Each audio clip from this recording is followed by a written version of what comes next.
알게 되고, 이후 바벨론은 메대는 파사 곧 페르시아에 의해 주권을 빼앗기게 되었습니다.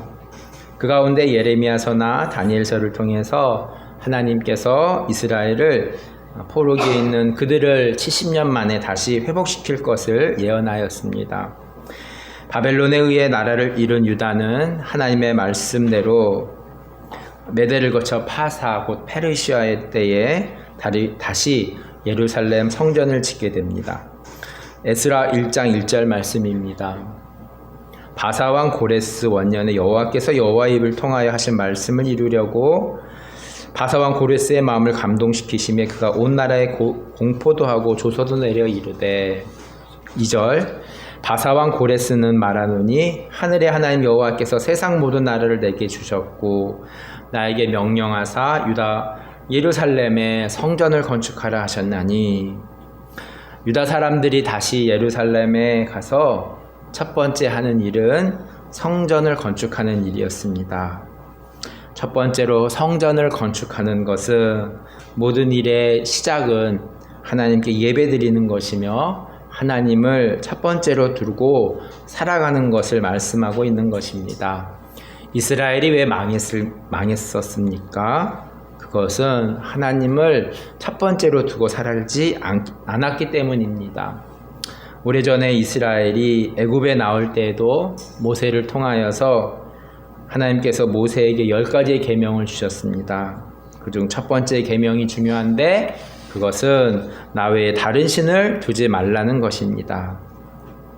이 말은 하나님을 첫 번째로 두고 살으라는 것입니다.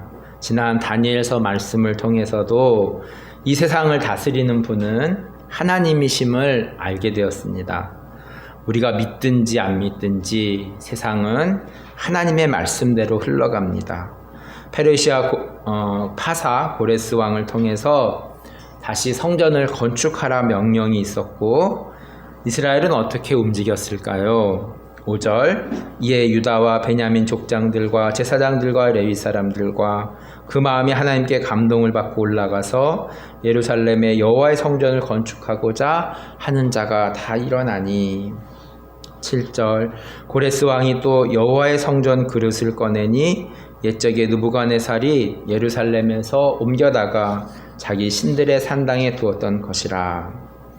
느부갓네살은 남유다를 멸망시킨 바벨론의 왕입니다. 그때에 바벨론 느부갓네살 왕은 성전에 있는 금은 그릇을 다 빼앗아 가지고 왔는데 이제 페르시아의 고레스 왕이 성전 건축을 명하고 다시 그 느부갓네살이 탈취하였던 그 금은 그릇들을 다시 가지고 가라고 말하였습니다. 다니엘서에서 그 바벨론의 벨사살 왕은 성전에 그 금은 그릇으로서 그 술을 마시고 죽게 된 사건도 있었습니다. 에스라 2장은 고레스 왕의 명령으로 다시 예루살렘으로 돌아온 사람들의 명수가 기록되어져 있습니다. 에스라 2장 64절입니다. 온 회중의 합계가 42,360명이요. 에스라 3장은 예루살렘에 돌아온 이 4만여 명의 이스라엘 백성들이 이제 성전을 건축하는 내용입니다. 에스라 3장 2절입니다. 요사닥의 아들 예수아와 그의 형제 제사장들과 스엘델의 아들 스룹바벨과 그의 형제들이 다 일어나 이스라엘 하나님의 제단을 만들고 하나님의 사람 모세의 율법에 기록된 대로 번제를 그 위에 드리려 할세. 성전을 건축하기 전 먼저 이 제단을 만들고 모세의 율법대로 제사를 드리려 합니다. 지금으로 말하면 예배를 회복시키려는 것입니다.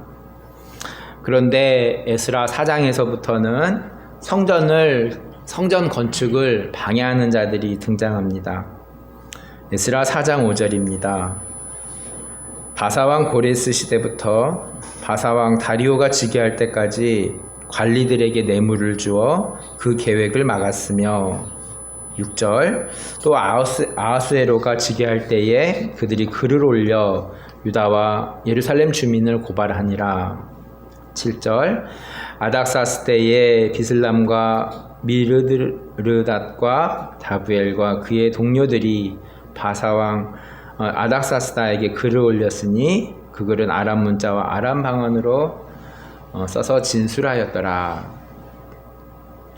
바사의 페르시아의 첫 번째 왕 고레스 왕은 성전을 건축하라고 명하였지만 또 왕이 바뀌고 유다를 반대하는 자들로 인해서 또 아닥사스다 왕에서는 이 성전 건축이 멈추게 됩니다.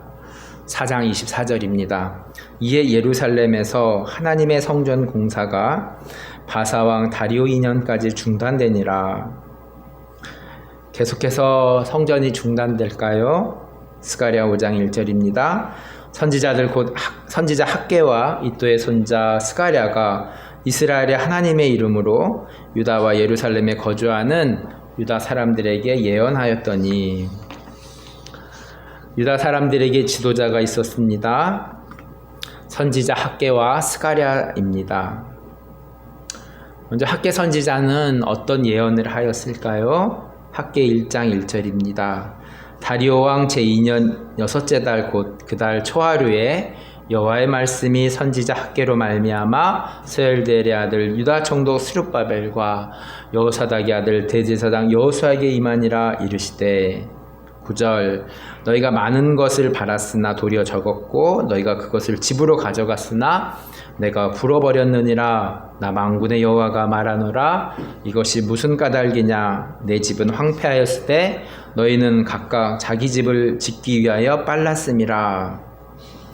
이 하나님의 성전을 짓기보다는 우선 이 자기 집을 짓는 것에 우선을 두었다는 말씀입니다. 자기 집을 짓는다고 하여서 소득이 넘치는 것은 아니었습니다.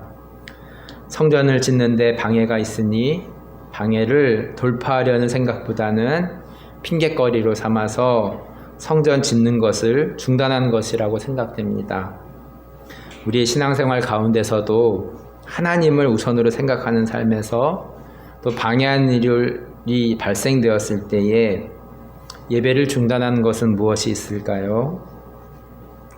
우선 지도자부터 방해되는 일로 인해서 성전 짓는 것을, 성전 건축 중단을 꼬집고 다시 성전을 재건할 것을 권면하고 있습니다. 학개 1장 14절 말씀입니다. 여호와께서 스알델의 아들 유다 총독 스룹바벨의 마음과 여호사닥의 아들 대제사장 여호수아의 마음과 남은 모든 백성의 마음을 감동시키심에 그들이 와서 만군의 여호와 하나님의 전 공사를 하였으니. 학개 2장 19절입니다. 곡식 종자가 아직도 창고에 있느냐? 포도나무, 무화과나무, 석류나무, 감람나무에 열매가 맺지 못하였느니라. 그러나 오늘부터는 내가 너에게 복을 주리라. 우리는 바쁜 삶을 살면서 이 세상을 만드신 분이 하나님이심을 잊어버릴 때가 많습니다. 포도나무, 무화과나무, 석류나무, 감람나무, 각종 나무들의 짐승들도 하물며 사람도 하나님께서 만드신 피조물임을 인지해야 될 것입니다. 성전을 다시 일으키려는 유다 백성들에게 하나님은 복을 주라고 말씀하십니다. 우리가 살아가면서 어떤 복을 누리며 살아가고 있습니까? 하나님은 우리가 행복한 삶을 살기를 원하십니다.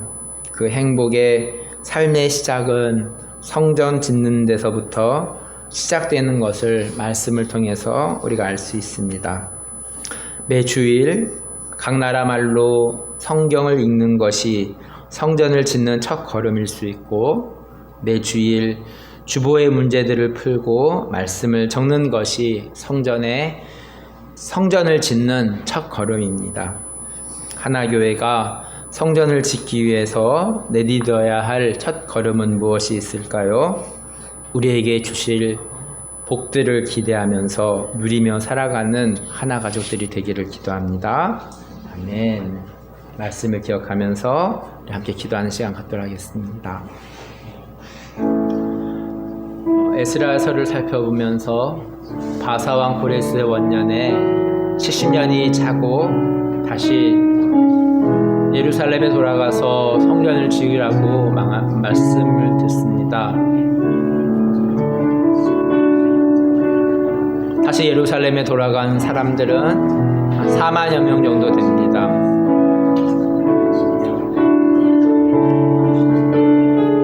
이스라엘 백성들이 망한 것은 나 외에 다른 신을 두지 말라는 10계명의 첫 계명을 잃어버리고 이제 다시 포로기를 통하여서 다시 하나님께로 돌아가라고 주님께서 말씀하고 계십니다. 2023년을 살아가고 있는 우리들의 삶 가운데에도 동일하게 우리가 잃어버렸던 하나님의 말씀은 무엇인지, 우리 하나교회가 다시 한번 성전을 짓는 첫걸음을 무엇인지 우리가 묵상하고 생각하며 우리의 각 삶에서 단지 건물을 짓는 벽돌을 올리는 것뿐만이 아니라 우리의 삶에 있어서 말씀의 벽돌을 세울 수 있는 우리 하나교회 한 사람 한 사람이 되어질 수 있도록 각기 믿음의 분량은 다르지만 내게 있는 하나님을 알아가는 믿음의 시작점에서 우리의 믿음의 벽돌을 세울 수 있는 우리 하나 가족들 한 사람 한 사람들이 되어질 수 있도록 주께서 성령께서 역사하여 주시고 인도하여 주시옵소서. 우리의 마음이 성령으로 동하게 하여 주시고 보이는 교회 아니지만 하나님께서 주목하시는 교회 되게 하여 주시고 열방을 향하여 우리의 사는 날 동안에 하나님을 찬양하며 영광 돌리는 삶으로 주께서 인도하여 주시옵소서. 예수님의 이름으로 기도합니다.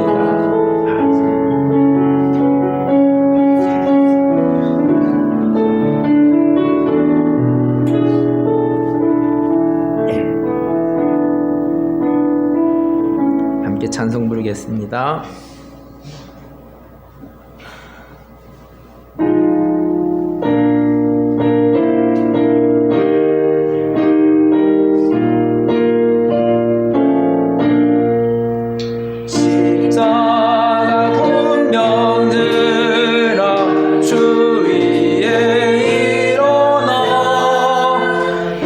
들고 없어 나가 담대히 서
교회 소식입니다. 아름다운 가을입니다. 주님과 더 깊어지는 계절이 되기를 기도합니다. 주의 연약한 지체들과 복음을 전해드릴 사람, 선교사님, 교회를 위해서 항상 기억하며 기도해 주시기 부탁드립니다. 예배 오신 모든 분들을 주님의 이름으로 축복합니다. 다음 주 기도 이상훈 집사님, 황금영 이예진입니다. 이번 주 성경 읽기는 에스라와 학개서, 또 시간이 되면 스가랴서도 읽어주시면 감사하겠습니다. 수능이 얼마 남지 않았습니다. 남세혁, 정소희 자매 기억하며 기도해 주시면 감사하겠습니다. 이번 주 금요일에는 찬양 기도회에 있습니다. 기억하며 함께 참석해 주시면 감사하겠습니다. 승준 형제가 갑자기 이제 베트남에 오늘 비행기 탔습니다. 믿음 잃지 않고 잘 살아갈 수 있도록 우리가 몸은 떨어져 있지만 늘 기억하며 기도해 주시면 감사하겠습니다. 다 같이 일어나셔서 봉헌 찬송 드리며 죽도록 예배를 마치겠습니다.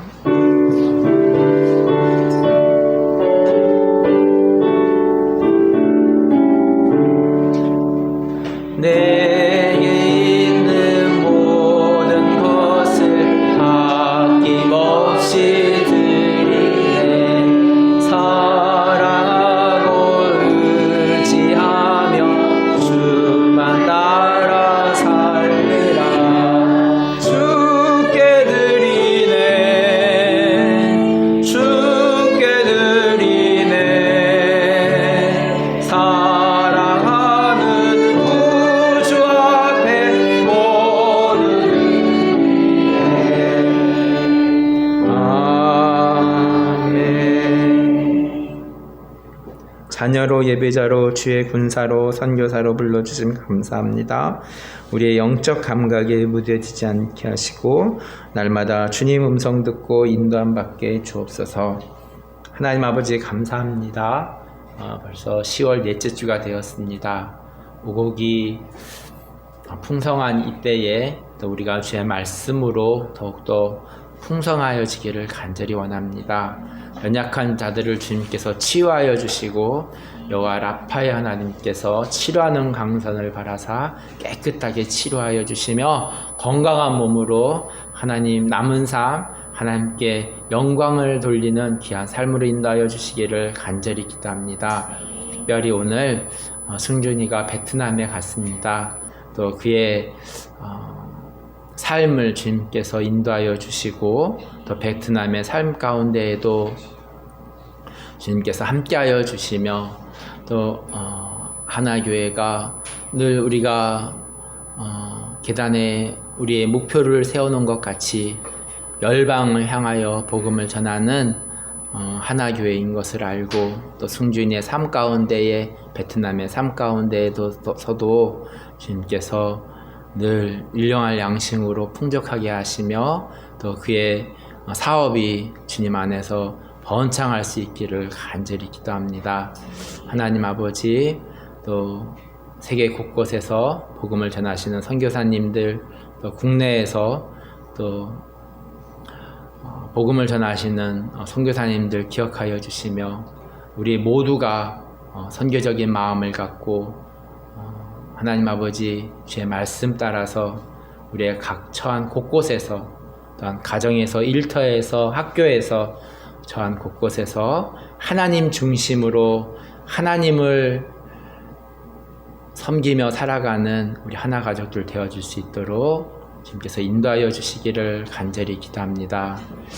여호와를 경외함이 우리의 삶의 행복이고 복임을 고백하는 삶이 될 수 있기를 원합니다. 지금은 우리 주 예수 그리스도의 은혜와 하나님의 사랑과 성령님의 교통하심이 지금부터 영원토록 항상 함께 있을지어다. 아멘.